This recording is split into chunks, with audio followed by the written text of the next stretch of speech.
Hello and welcome to FACTS webinar, Getting Your Farm Funded, Understanding FACTS Fund-to-Farmer Grants in 2025.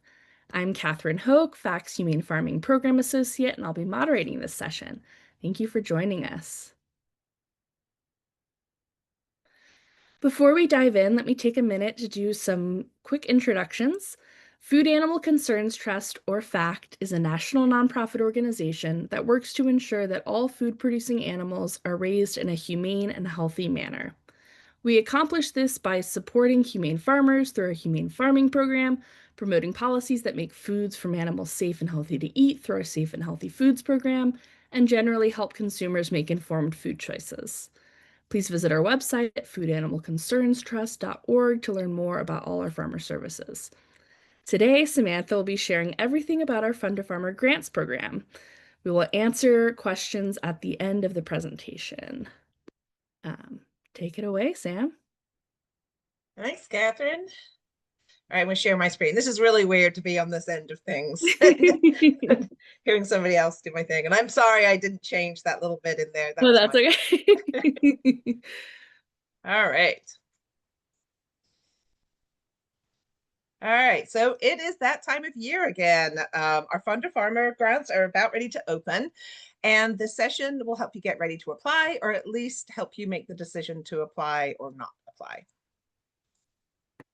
Again, we have two grant types. We have our animal welfare improvement grants for up to $3,500 this year.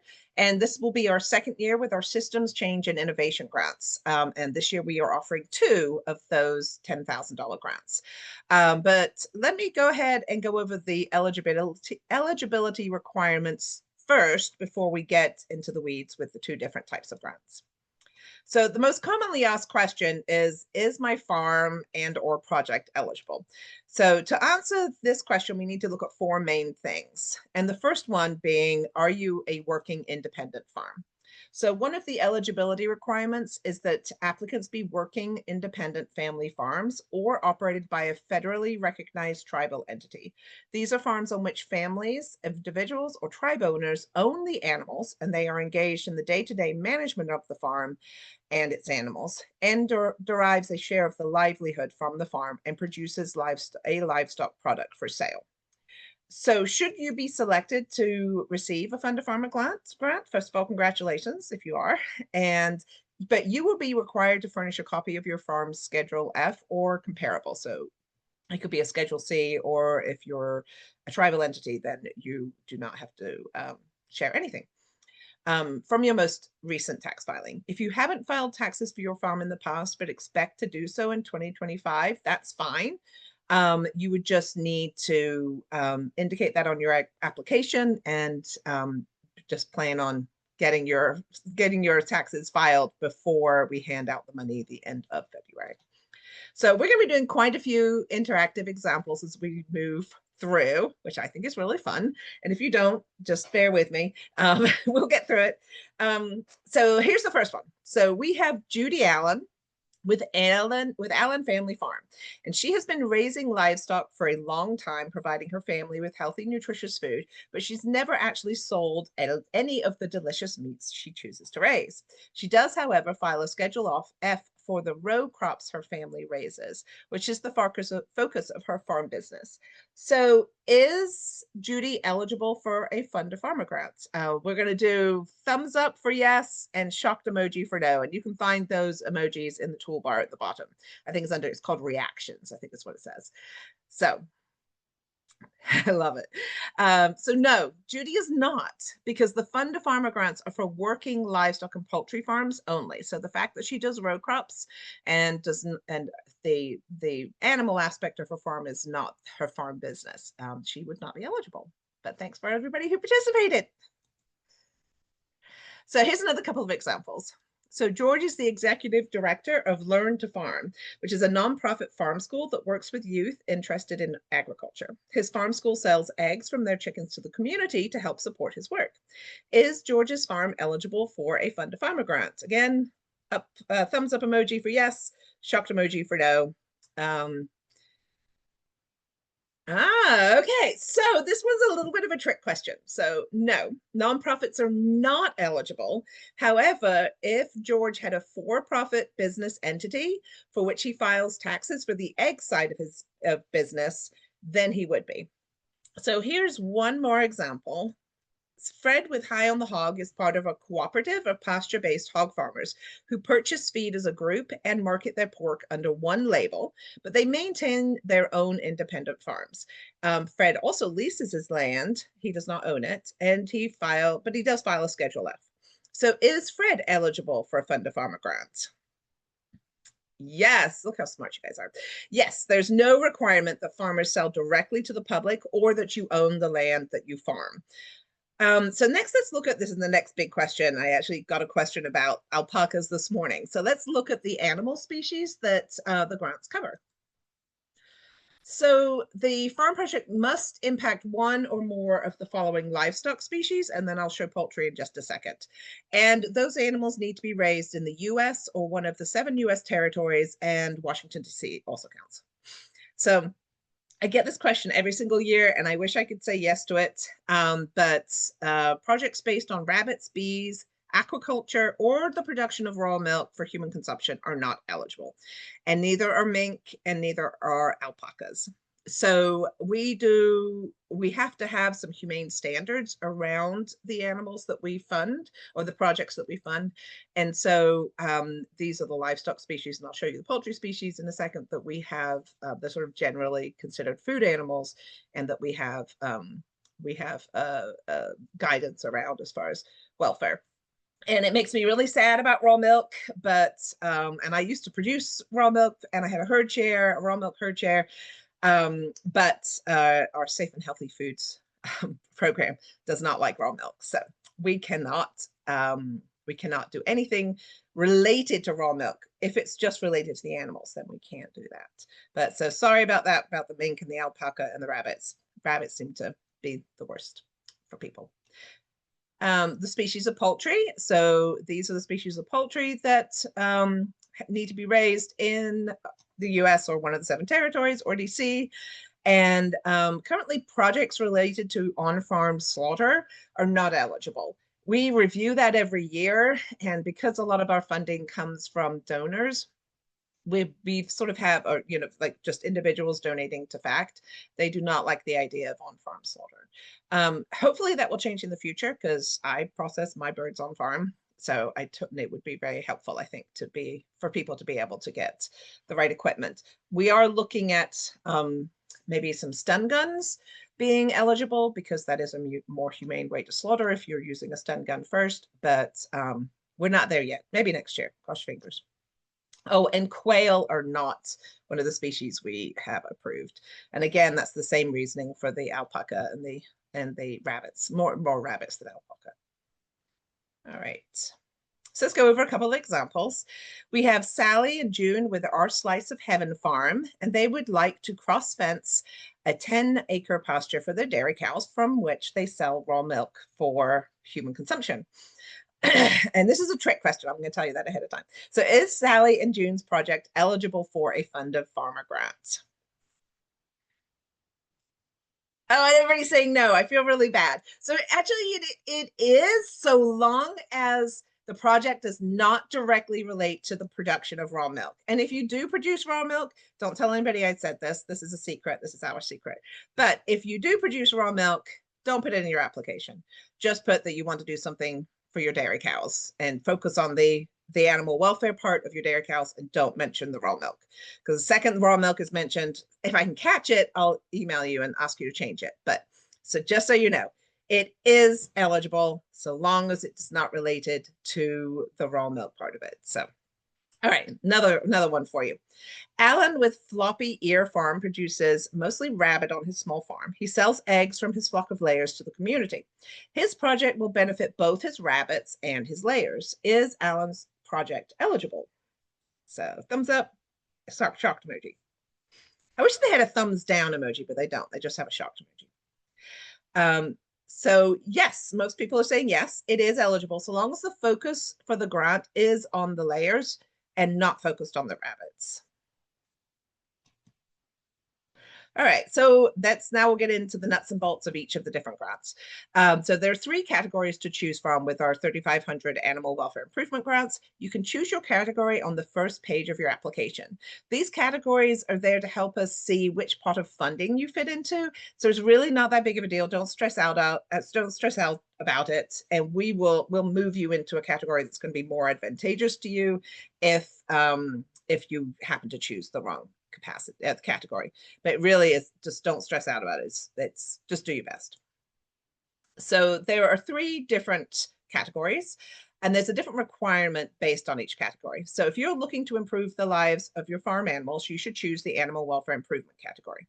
If you're seeking one of the animal welfare certifications, you will choose the seeking animal welfare certification category, even though you're also improving the lives of your farm animals. But this would be your preferred category because you have a higher percentage of being able to get funded in this category, which I'll show you the numbers in just a minute. So if you already hold one of the welfare certifications, then you would fit into the already animal welfare certified category. So let's go ahead and start with the first one. That's the animal welfare improvement category. This is for grants for farmers to improve the lives of their farm animals. So projects in this category would include these listed. And then let me give you a couple of examples. So we have Hen and Harvest Farm, and they received funds to purchase portable fencing and a forage mix to establish a flock of sheep in a rotationally grazed system that would improve the quality of the pasture. And they got funded a few years back.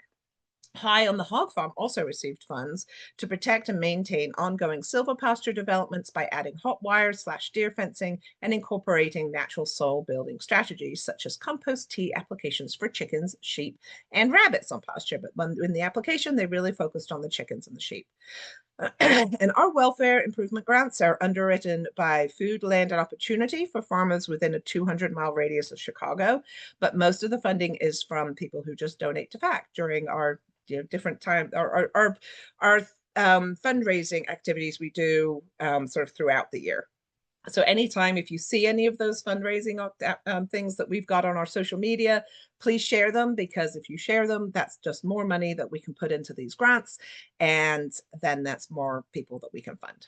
So just as a reminder, if your farm or project fits into one or more category, just pick the one that fits the best in your mind and don't stress about it. So for those, the categories for the seeking animal welfare certification category. So this category is for projects seeking to become certified with one of the agencies listed. So an example of a certification project would be All Family Farm. They received funds a couple of years back to expand their Berkshire pig paddock into woodland to create a rotational pasture system and to meet the requirements for becoming certified humane animal welfare. So funds for grants made to farmers who were seeking certification are underwritten by ASPCA. That's the American Society for the Prevention of Cruelty to Animals. And we did a webinar back in 2022 with Cara Shannon, and we're going to do an updated one this winter, but it will probably be after the grants have been handed out. I can't remember now, actually. And she goes over the different certification types, and I will put that in our follow-up email with a link to it, so you can watch it if you would like to, if you want to learn more about those certifications. You will be expected to hopefully get that certification at the end of your grant period, but we don't check up with you on that. We just hope that it happens, and ASPCA does pay attention, and so that could impact the amount of money they put into this if you don't actually follow through. So if you're already certified, so this is these are grants for farms who are already certified, and there's a lot of things you can get funded in this particular category. So I think Pompey's Rest is a good example. They received funds to purchase and install a squeeze chute to safely and humanely work cattle on their certified animal welfare approved by a Green World Farm. So this particular grant category is also funded by ASPCA. They actually are very generous with us. So here are a couple of examples of animal welfare improvement grants. And we'll just, for this first one, if you think it should be an animal welfare improvement category should be chosen, then put AWI in the chat. If you think it fits the seeking certification category a little bit better, put SC. And if if the person is already certified and you think you should be in that category, put AC in the chat. So Hannah with Hannah's Happy Hens, who doesn't love alliteration, who is certified AWA for her hogs, would like to increase their flock of layers so she can better serve the huge demand in her community. She is looking to purchase a larger coop. So which category would she choose? And I'll let you type that in the chat for a second. And this one's a little bit of a trick question, but it's not terrible. So she would actually choose the animal welfare improvement, so the AWI, because she is certified for her hogs, but not for her hens. Not all the certifications are entire farm certifications. Most of them are for a specific species. So in order to be already certified, she would have to be AWA for her hens. So Zach with Iowa's Best Beef has been awarded a grant for his water hydrant project. He's received an email notifying him of his luck, but he has yet to turn in his paperwork. One of the budget items was for 5 new water spigots. And late night last week, while scrolling on Facebook Marketplace, he found a spigot for half the price of a new one. Would this purchase be eligible as a budget item on his grant if he has not filled out the paperwork and been given the permission to move forward? So I think I just gave the answer to that. So anything bought before the grant paperwork is completed doesn't count. So you have to get your official sign off saying you're good to go. I've got all your paperwork. You can move forward. All right, let's see how you do on these next two. So Sally with Come By Shetland Sheep is GAP certified step 5 plus for her beautiful flock of Shetland sheep. She plans on renting a neighbor's 300 acres of pasture for her sheep and will need a working dog to help out. So would her project be eligible? And so that's a thumbs up and then shocked emoji. So actually, this one's a little bit tricky. It depends on what she's talking about. If she's talking about a guardian dog, then we do fund, the grants do fund guardian dogs, but they do not fund herding dogs. I would love that to be the case. I have 2 of my own and think they are key to humanely handling sheep, but that right now that is not an eligible animal to be given funds for. All right, we've got one more. So Alfonso with Poultry Paradise Farm wants to switch from raising his poultry in a confined house to pasture. He would like to purchase poultry netting and a shelter. So is Alfonso's project eligible? Absolutely. His project is very fundable, and he should also apply for the $10,000 grant because his project would really fit in that category, but we can talk about that in just a minute. So here are the past applications by numbers. As you can see, we get a lot more applications for the animal welfare improvement grants than we do anything else. We fund more of them too, but this is based on last year's numbers. So I redo this every year, and 20% of the animal welfare improvement grants were eligible applicants were funded. And that was obviously for a large amount of money. For seeking certification, we had 24 eligible applications and 15 were given out. That was 62%. And then if you're already certified, last year you had a 63% chance of getting funded. So again, though, if you're going for that sort of seeking certification, make sure that you do plan on following through with that, because that does impact us with our funding in the future. So let's move on to our nice second one, which was new last year. And this is our second year doing it. And it was actually a lot of fun to do. And it was a lot of fun to be able to give people more money. So this year we're doing 2 $10,000 grants for the following project types. So we have 4 different categories. You can be research, confinement to pasture, alternative breeds, or development of cooperatives. So for an example of the research category, it would be a feasibility study to see if a farm can move from an enclosed operation to a pasture-based one. The confinement to pasture, An example would be hogs being raised in an open hoop house or a closed barn with little or no access to pasture being moved to a pasture-based system. And actually, one of the two 10,000 grants we gave out last year, because ASPCA was so impressed with the applicants last year, they gave us an extra $10,000. So we were able to fund 2 farms last year with this in this grant type. And one of them did just this. They moved their hogs from a confined situation to a pasture-based system. And they received a grant. And then alternative breed. So an example would be a farm who wants to switch from a conventional breed of poultry, so Cornish cross or one of the Ross breeds or something, to a higher welfare, slower growing breed or heritage breed. So we had a webinar about slower growing breeds of poultry in September, and I will definitely share that link to that webinar with you in a follow-up email.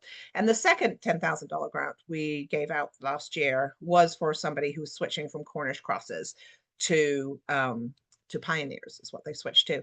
And this particular category will pay for the livestock or that you're switching to. So this is very different than what our other ones are like.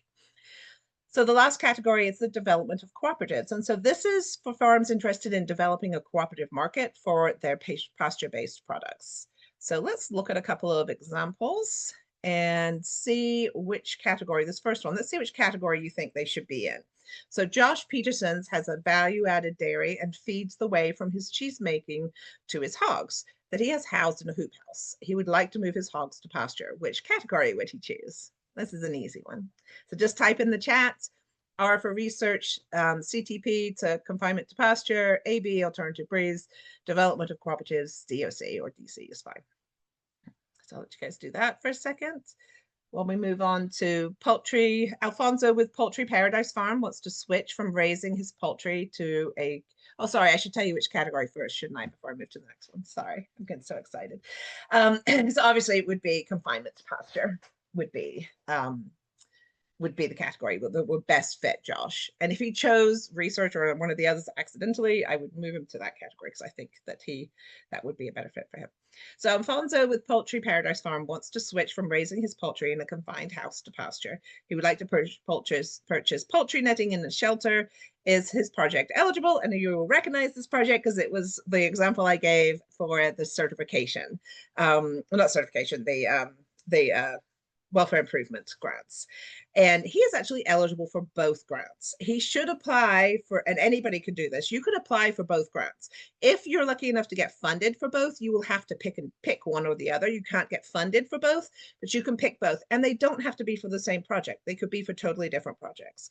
And that actually happened last year. We had somebody who applied for the $10,000 grant, did not get it. She was doing development of cooperatives and she did not receive the $10,000 grant, but she had a totally different project that was I can't remember what it was for the welfare certification grant, or not, the animal welfare improvement grants, and she did receive that. So you are not limited that way. You are limited to only one application per grant type though.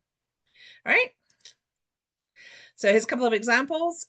So Hannah with Hannah's Happy Hens, who is certified AWA for her hogs, would like to increase her flock so she can better serve the huge demand for her community. She's looking to purchase a larger coop. Is Hannah eligible for a systems change and innovation grant? So thumbs up, yes. Shocked emoji, no.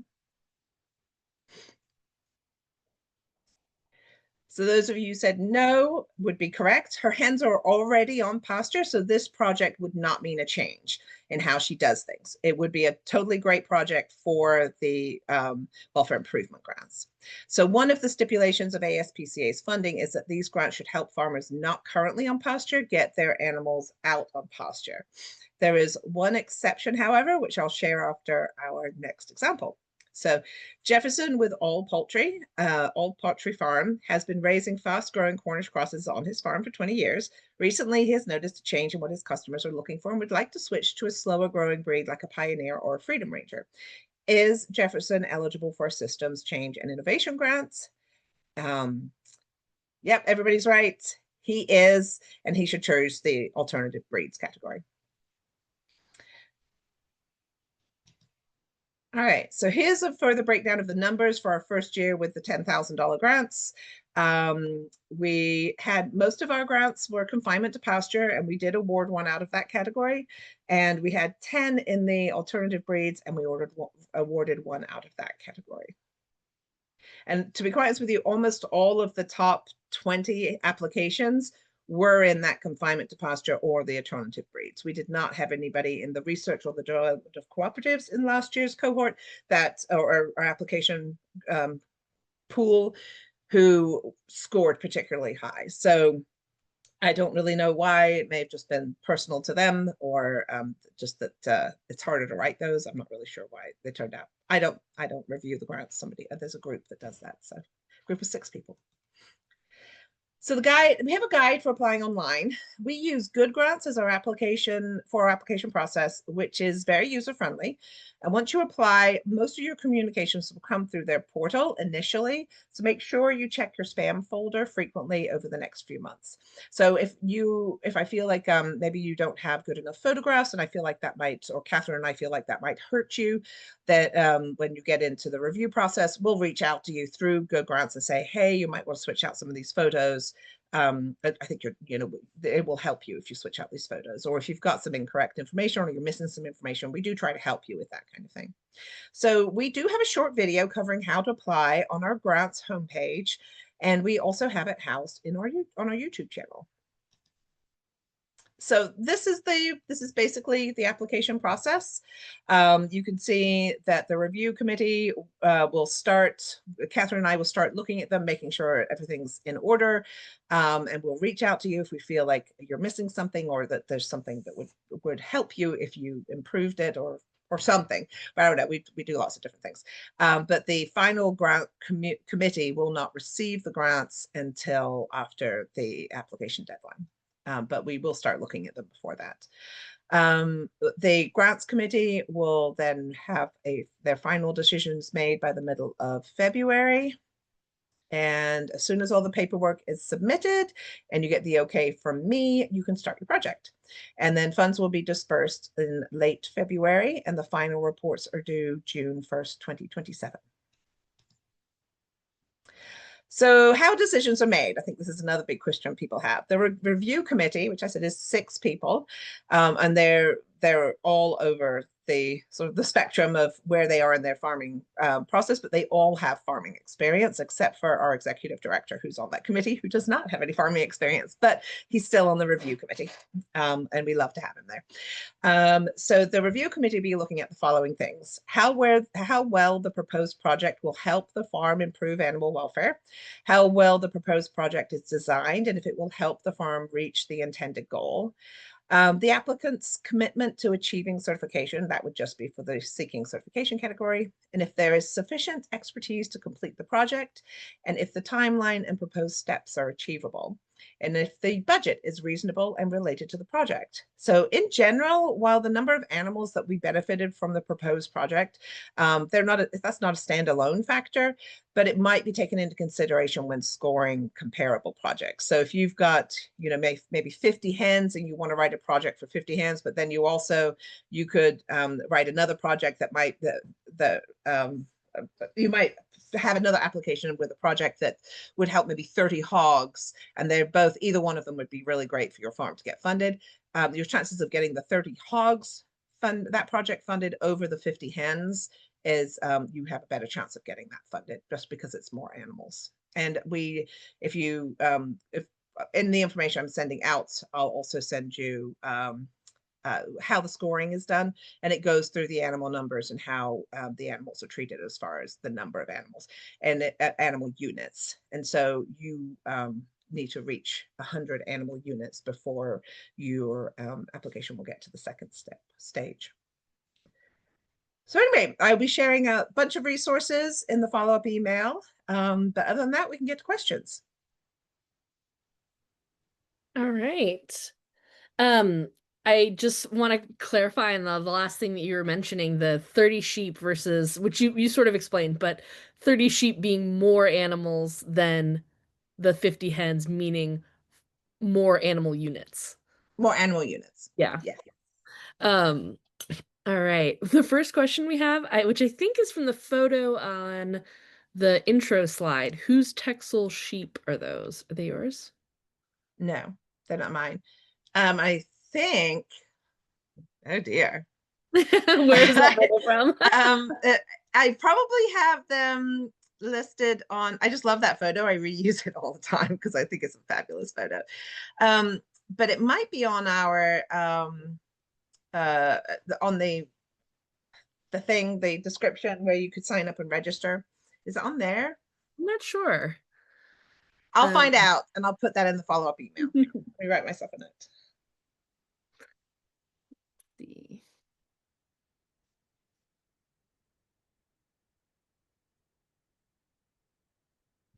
Okay.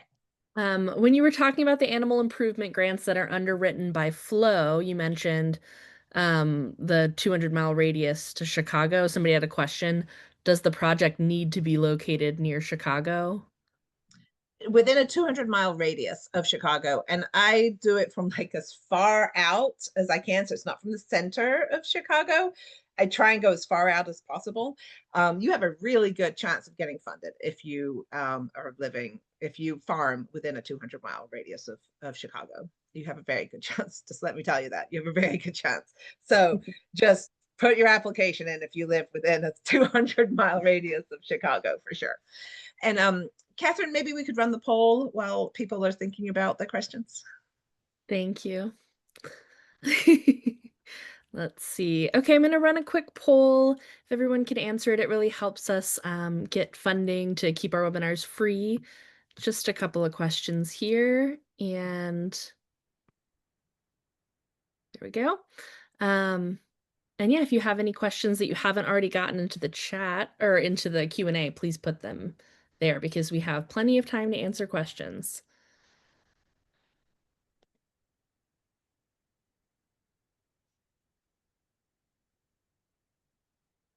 I'm going to go to our next question. We had a couple questions about certifications that weren't listed on that page. So, for example, is Regenified certification acceptable? And would seeking USDA organic certification also count under the seeking certification bucket? Yeah, no, those are the only ones currently the ASPCA has approved for us to get certified with. And there's actually a lot of complications with the certified organic for livestock just because of their no antibiotics ever stance. And FACT actually thinks that antibiotics should be given to animals who are ill and need it, but just not as a preventative. So though only those, and it's not us even deciding this, this is ASPCA. They're updating the certifications that they approve. I think there's any of the AWAs. So if you're AWA certified regenerative, if you're AWA certified grass-fed or non-GMO, any of those also qualify, so long as it's one of the AWA certifications. It doesn't have to be just their original certification one. But like I said, next year it'd be a little bit different because ASPCA is updating what they accept. So we have to, they're giving us the money for that, so we have to go by what they say. Okay, our next question comes from Cheryl, who asks, if someone is raising sheep just for fiber, not meat, would they be ineligible for a grant? No, you are eligible. It doesn't, I mean, I wouldn't write in your grant that you're never going to slaughter your animals. I would sort of leave that off. But yeah, it doesn't really matter. So long as they're one of the eligible species and you file taxes, your business, then yeah, that's fine. You don't have to be, you just, but if you're an alpaca farmer, then you would not be eligible because the animal is not eligible. It's not necessarily what your product is.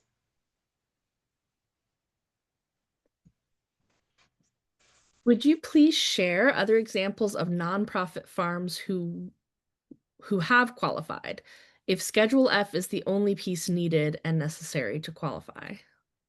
So nonprofits are not eligible. There's other funding. When we first sort of started the Fund to Farmer grants, it really was to sort of fill that niche that, you know, because nonprofits have access to other money. So it really was for those independent farmers who have who are for profit, who are trying to raise animals for fiber or food for their communities.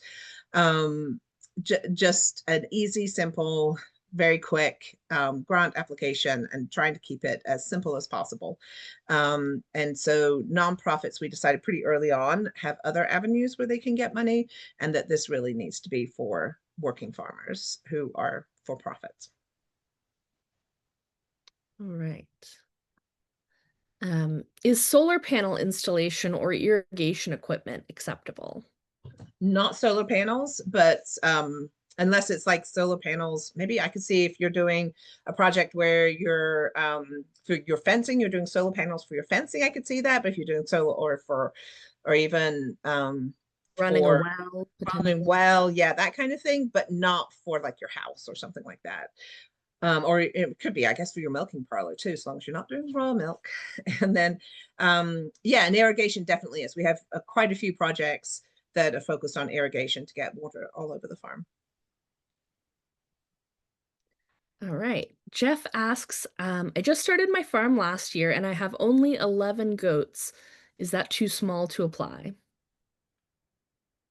Yes, I think so. I think that would only be, I think goats are, what are goats? Three or Goats are five? 3. Yeah, animal units. And I didn't make up the animal units. It's sort of like those are the generally accepted animal units when you're trying to think of, stocking density on your farm. So yeah, so that would not be enough. If you've got if there's any way you could, I don't know, boost, get some more, then you'd be eligible. Sorry. We've got a follow-up question about the grants being for the 20 miles outside of Chicago. I think there's some confusion because there's a certain portion of the animal welfare improvement grants that are underwritten by Right. Flow, and those have to be within 200 miles of Chicago. But there's also a lot of other money for that grant not underwritten by Flow, and those can be Right. anywhere in the US or Puerto Rico. Or 7 territories or DC. Oh, okay, yes. So there's always a little bit of confusion around that. There's some money that's set Right. aside, but that's not all of the money by any means. So with the two separate grants, well, let's just talk about the animal welfare improvements. So there's going to be $200,000 allotted to that. $24,000 of it comes from food land opportunity, which is and that money is dedicated to farmers within a 200-mile radius of Chicago. Then there's $2,400 or something like that, $20,000, not 2,400, $24,000 or $20,000 the ASPCA sets aside for the animal welfare improvements, 2 different categories. The rest of the money is FACT money. It's the majority of the money comes from people who donate to FACT.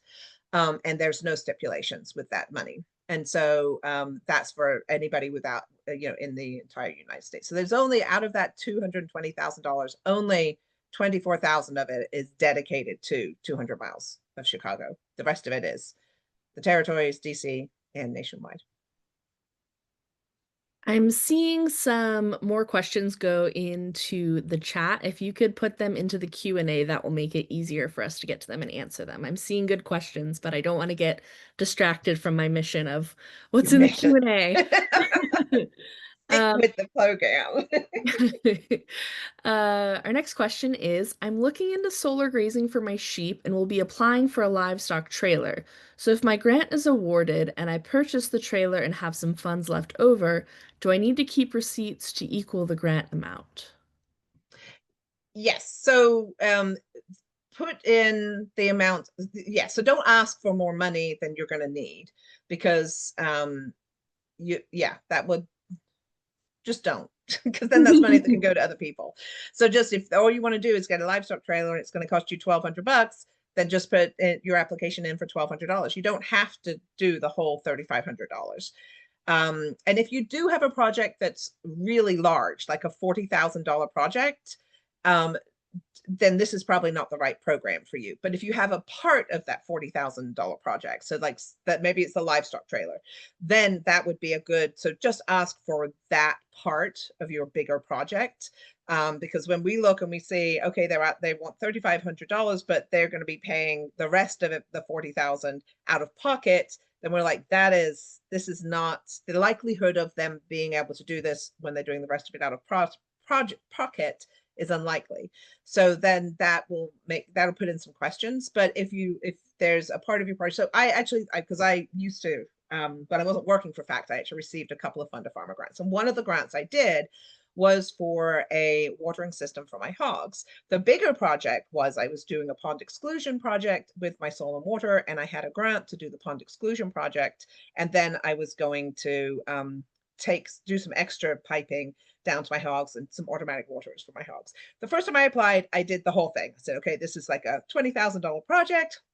And then this little piece at that point, I think it was $1,500. This is going to pay for my pigs waterers, but the project was this larger project. I did not get funded. I turned the exact same project in the next year, the application in the next year, and I'd already done the other projects. I already had that infrastructure in place. And then all I wanted was the money to fund my hog waterers. And I got funded because that was very attainable and very achievable, because that is one of the things that the reviewers will look at. Hopefully that makes sense. Yeah, I think that was a great example. Um, Next question is, currently I have longhorns, plan on keeping, but we're considering adding a beef specific cow like Angus blend. Would this qualify for alternative breeds? No, I don't think so. It really has to be more of a dramatic thing. And really, I think the best place is if you're doing chickens with that. So, or if you're doing commercial hogs and you want to move to more of a like a Berkshire from, a Yorkshire or something like that, or a landrace or whatever one you're doing. But it's really that switching from a Cornish cross to a Pioneer to a Freedom Ranger. Those are the ones that are most likely to get funded in that category. And when we created that category with ASPCA, that was what they really wanted. They want for people to move away from Cornish crosses to those slower growing breeds. And just because they're, well, there's lots of reasons. We could have a really long conversation about it. But we've got a webinar, luckily, that discusses all of it. So maybe you should watch the webinar. But yeah, so maybe moving from a longhorn to an Angus is almost going in the opposite direction, but Anguses are fine too. They haven't been overbred to the point where their welfare is challenged, because Angus are great cows. They don't have problems really with much of anything. But whereas the Cornish crosses do, there's health and welfare implications with those really fast growing breeds of chickens, which we haven't really done to the other breeds. Yeah, the focus being on slower growing rather than just alternate, because it's not just Yeah. changing to an alternate breed, but also needing to be a slower growing. Yeah. So it doesn't impact the health of the animal. Yeah. Our next question is, we're looking to cross fence to improve the pasture and provide great feed for Highland cow and Icelandic sheep. Oh, cute. That was not really a question I'm seeing in there. And that would be a great project if that's Yeah. that's sort of where you're going. Yeah, for it, not for the $10,000 grant, but for the 3,500. That's a great project. We fund a lot of projects like that. And Highland cattle are really cute. Could you explain the animal units one more time? Example, heritage breed Kunekune pigs, mixed breeding sows, etc. So I will send a link. And I can probably pull it up because I don't know, I haven't looked at it since I first did it. So I'm not 100%. But I Yeah, I think remember it's like 10 animal point. Sorry, Catherine. no, no, you go ahead. I was gonna say, I think it's on the website. I say that and then we look it up really fast. We can ask the next question. I'll look this up. Um, let's see. I'm wondering if you can do an application for more than one species. For example, I raise goats and chickens. Can I apply for fencing and shelter for both species, or would it have to be two applications? No, I think that's great. The more animals you could, but when you put in your animal numbers, put in the animals that are going to benefit from that. So that would help boost your animal numbers too. And I'm putting a link into the chat that's got the application with the scoring. And so cows and large ruminants, so buffalo as well, are 10 units. Pigs are 5 units, goats are 3 units, ducks and geese and turkeys are 1 unit, sheep are 3 units, and chickens are half a unit. And that's, like I said, I didn't make that up. That was That's pretty much the standard if you're looking at stocking density, especially with the ruminants, if you're looking at stocking density. Let's see. It's Um, hard when you're the only one reading out the questions, isn't it, Catherine? You don't have time to well, move there's a forward. couple that I could just type in a quick answer, Okay. that had already been questions that had already been answered.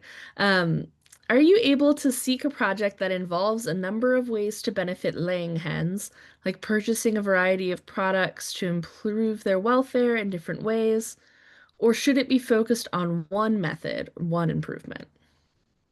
Oh, I don't know. I think that's great. And I actually, the other Fund to Farmer grant I got before I started working for FACT was for getting my turkey chicks out on pasture sooner. And so it was fencing, and then it was also some smaller feeders for them and some water, outdoor feeders for them, and actually modifying a trailer so that they could go in and out a little bit easier. So it was multiple things, but ultimately it got my turkeys out on pasture sooner, which was benefited them, benefit their welfare. I still use all that stuff too. It's great.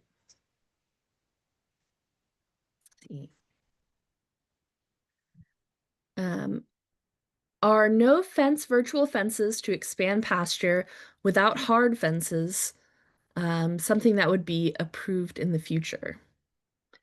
I think we've talked about doing it sooner rather than later. I've actually am in contact with somebody about doing a webinar about the, um, the virtual fencing. Certainly, I don't know that we've ever funded it before because they tend to be much bigger projects, and so it's hard to fund a part of a bigger when you have to have that bigger project. So I think that's sort of been the sticking point in the past. But I think as those systems become cheaper, they would fit a little bit better. But yeah, so no, don't feel like you can't write a grant for that. Right. Um, also looking at bringing in purple martin birds, which Sam has a soft spot for, I do. to help control flies and insects in cattle pastures. Does this qualify? Oh my God, nobody's ever done that, but that's exactly what we've done. We've got a colony of purple martins, and they made such a difference. You should totally, even if you don't get the money for this, you should totally do it. It has made such a difference. Our fly issues dramatically went down over the last couple of years since we put the purple martins in. I would think that would be a great project. No one's ever done it before, but it definitely improves the lives of your animals and is different. Do it. And you were wondering when there was a lot of numbers of avian influenza, whether those wild birds would be a detriment to your farm, but you found out that the purple martins had not had any incidences. Yeah, no, there were no known cases of bird flu in purple martins to date when I looked at it, which was last spring, because I was worried about it because, they're right in there with everything. But oh, I love purple martins. Oh, whoever said that, definitely do it, do it. Hopefully you'll get funded. If you don't get funded, then I'll be really sad because I want you to get funded. I'm seeing a lot of questions which probably came in before the link was in the chat, but about the animal units. I'm seeing a lot of questions Okay. about that. So just FYI, a reminder to everyone, there's a link in the chat, and Sam will also send out a link in the follow-up email. Yes. And I believe that that information will also be on the application itself. It's on the website. Okay. There's It's in probably a several link from places. within, but yeah. Yeah, because what it is it's just it's the questions and scoring. I've got the questions and whether or not they get points or is it's pass fail. And if you get points, what you get points for, but and how many points. And then it goes into great detail about with really cute graphics about the animal units. There really is a wealth of information that So much information. she's put together on the website. And so just if you're going back and thinking about, wondering about anything, not only can you watch this recording, but we've got tons and tons of info on the website. All I right. think I gave the wrong links. Try this. Whoever told me that did not. Because I think I just gave you, yeah. So see if that works. Let me know. Dana, let me know if that doesn't work. Our next question is, with numbers of animals being a consideration, if the move to rotational grazing would benefit all of our farm animals, such as milk cows, hogs, meat birds, and sheep, would it be better to put them all in one application? Yeah, I mean, if you're going to use the same equipment for multiple species, then yeah, absolutely. And you can only put in one application per Right, grant type anyhow. So we wouldn't be able to say one application for cows, one application for your meat birds, etc. right, right. Is it okay when writing a grant to include all of your poultry and numbers, or does it need to be writing, does the need to specify for ducks, chicken, geese, and turkey? So if the what you're so if what you're doing is going to benefit all of those species, then you would include them all. If you just happen to have, like I've had people apply before where they list their equine, but then but then the project's for poultry netting. So obviously why your equine aren't going to be counted. Well, first of all, equine don't count, but even if it was cows, it's poultry, and the product, what your project is for poultry, so only list your poultry. But if it's that particular project is going to benefit your ducks and your geese and your turkeys and everything, then sure, yeah, put them all in. Exactly what you should do. Let's see. Would Icelandic sheep be considered an alternative breed? I think that goes, yeah, Icelandic. If you're moving, what's are you moving from? What, a Dorper to an Icelandic, or what are you moving from to the alternative breed? And like I said before, it really poultry is really the only one that really fits that, because there isn't a breed of sheep that has been so heavily overbred for a particular thing. Or it wouldn't just be it'd be poultry, not just chickens, because you can also say the same thing about turkeys as well. The broad-breasted turkeys have there's some health issues associated with them.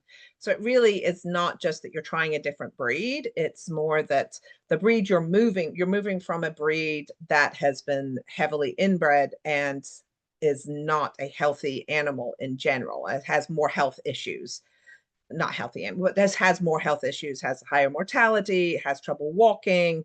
If you have an animal that's you're moving from that type of animal to an animal that does not have all of those issues, that's what I'm saying. It really only applies. I can't even think if anybody can think of another example with a pig or with cattle, please put it in the chat, because I can't really think of anything.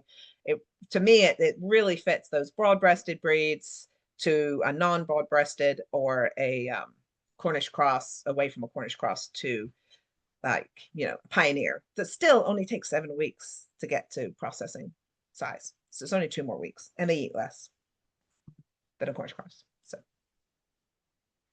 All right. It looks like that link is still not working. I think uh, it'll I'll be have to sent mess out with in a it. follow-up. Yeah, sorry about that, guys. Um, Michael asks, so we raise dairy goats for our raw goat milk soap business, Mm. pastured chicken and pastured turkeys. We have been rotationally grazing them, but would fencing, both perimeter and netting, to help improve that rotational grazing be eligible Yeah, for the animal welfare improvement grant rather than the right, system change grant? right. Follow-up question from him, also looking to start raising hogs for the first year. Would a new project be eligible? If you're not raising them already, then no, you have to be already raising that animal, um, unless I can't think of a reason, a way that would no, because you're not already raising them. And so this is you're improving the welfare of the animals. That's the whole point of the grants. So yeah, I can't see that working. Can you, Catherine?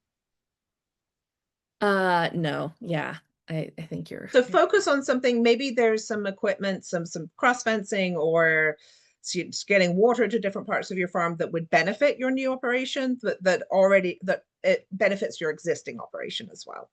And if you've done it for a year, then just then you can do it next year. So maybe this isn't the year for you to do this project. Maybe next year's the year for you to do this project. Yolanda asks, I would like to build a second structure. The first is not in the pasture. For more chickens to follow my cows and sheep to help control parasites. Would that qualify? Yeah, it's a great project. Dana says, let's do a webinar on adding purple martins. Ooh, I love it. Dana, Someone's email trying to me. get in good with, with Sam. No, Dana, seriously, email me. I think that would be wonderful. I love purple martins. Let's do it. What about funding for pasture management equipment like a manure spreader to improve pasture quality or the purchase of seed? You can do both of those, but just historically speaking, the reviewers don't tend to score those particularly high, at least just in my experience. I don't think we've ever, unless you're improving a past, I think if you can angle it right, you could make it work. But uh, I think you could make it work, but just historically, those kinds of projects have not scored very well. And that's nothing to do with me. And I don't really know why. Um, but I think if you've got to come at it from an animal welfare point of view, and while you're right, it'll improve your pastures, and that ultimately improves the animal welfare. The projects that really hone in on welfare improvement, the actual welfare improvement, where you can say sort of like it's very linear. You don't have to do a lot of, okay, if they do this, this will potentially work. Unless you're already animal welfare certified, then that would be a great project for somebody who's already animal welfare certified. And I think another exception being if you're doing silvopasture. Yes, it's a good point. Good point. Silvopasture is popular with the reviewers. And I think we're going to have the same reviewers this year that we had last year. So I think a lot of this will apply. Let's see. Um, what is the proper way to submit a grant request in Pennsylvania? I think just like any, I'm Like thinking anybody else. geographically, it couldn't be within 200 miles of Chicago. Right. And we do that on the back end. There's just a question in the application which says, are you within a 200-mile radius of Chicago? And you click yes or no. And that's all that does. So yeah, if you're in Pennsylvania, you're just gonna click no. That's the only difference between if you're in around Chicago or not. And it doesn't make a difference, it just means you're in a different pot of money. That's all. Yeah, all the categories of where the money is coming from and all of that, that's all on the fact end. Don't Yeah. worry about that. Yeah. I just share it because we don't ever want to be in a position where flow gives us less money. So we want to make sure we always have enough really good quality applicants to make sure we can keep that money because we want to give it away. Um, Carol asks, what about purchasing a heritage breed of turkeys or chickens to put in tractors in cattle field? We currently do not have any chickens or turkeys. Again, that would be if you don't have them yet, then this really is an animal welfare improvement. So if next year, if you wanted to, if you already had some and you wanted to expand them or whatever, then that would work. But just for right now, if you don't already have them on the ground, or you don't have, or you know, if they're meat birds, of course, you might not have them on the ground when you write the ground, but you've got experience with them at least. Then yeah, that wouldn't be my focus. If you can do it in some way that the infrastructure you're using can be used for them and also used for something that's already on your farm, then yeah. Um, if I wanted to get more goats and want to improve my current barn and fencing so that they can rotationally graze to cut back on using wormers and such. Yeah, we've funded a lot of projects like that. And then I've got a couple that I'm just gonna rapid fire answer, which are it's how do you become animal welfare certified, which we will have a webinar on that coming up in with Kara Shannon from ASPCA in February, January. I think it's February. What is silvopasture? We have a couple of really excellent webinars on that with trees for grazers that we can include in the follow-up email. And then, can you tell us what types of projects last year's grant reviews liked most? We've got a lot of great information on our grants page. You can also look on our Instagram and Facebook, where we do a Farmer Story Friday, and that includes some of the grant projects from the last year. But you'd probably find it easier to go to the grants page and see them all at once. You can look through and see the short descriptions of the grant projects that were funded last year. And then I think that there's even some examples where you can see an example of a good application fully filled out for you. Yes, so we have annotated examples. So where we've added, we've got past grants that were accepted. We actually from last year, we've got annotated examples that tell you why they got funded.